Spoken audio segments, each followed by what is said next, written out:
Yes, karibu mpenzi mtazamaji katika Mangara News. Karibu tuzungumze mpira wa miguu, karibu tuzungumze soka.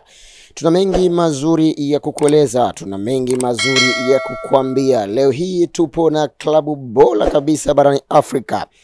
Moja ya klabu ya karne, huwezi kukosa kuizungumzia Simba Sports Club.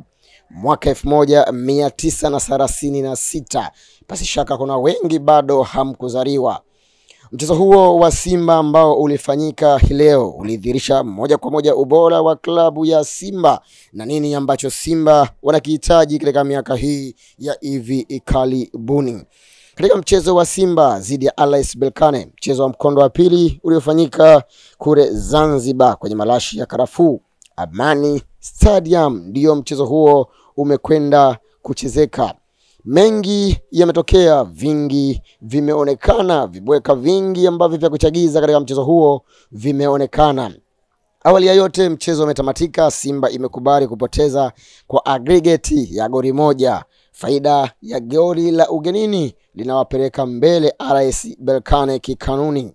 RS Berkane wanasonga mbele vizuri kabisa na kumtoa mwari uwanjani.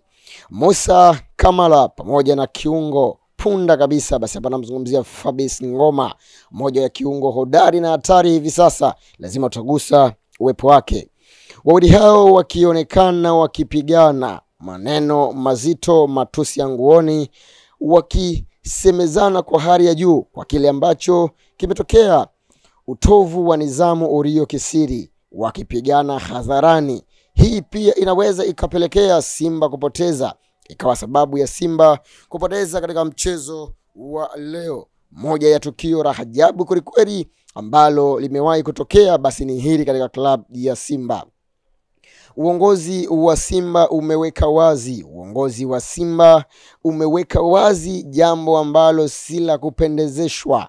Uongozi wa Simba umechukua hatua ya kuwatoa ama kuachana na wachezaji wawili. Hapa namzungumzia Ngoma pamoja na Musa Kamara, golikipa nambari 1 wa klabu ya Simba. Wawili hao wakiwa wanapigana hadharani na kutupiana maneno makali.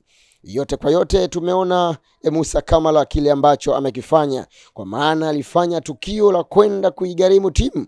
Of course Ngoma alikwenda kumwelekeza, lakini mambo yakawa tofauti kabisa. So klabu ya Simba imeweka tamko lake rasmi, imeachana na wachezaji wawili Musa Kamara pamoja na Fabrice Ngoma kwa sababu wamevunja nidhamu, na ndio wao waliopelekea Simba kupoteza katika mchezo huu wa leo.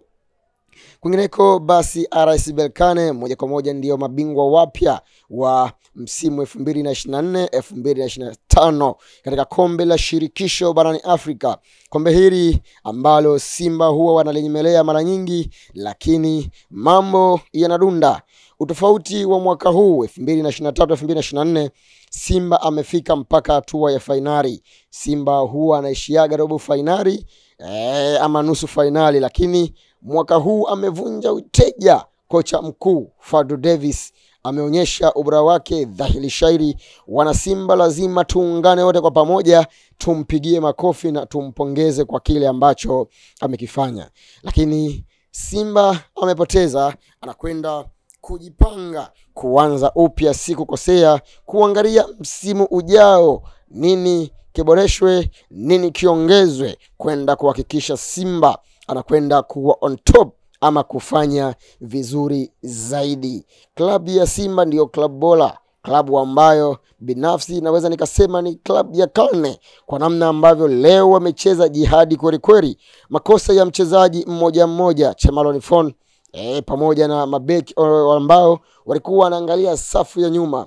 Pia kocha Fadlu Davis ameongoza kikosi chake vizuri. Awali ya yote Simba imepoteza, tunakwenda kujipanga upya kwa msimu ujao.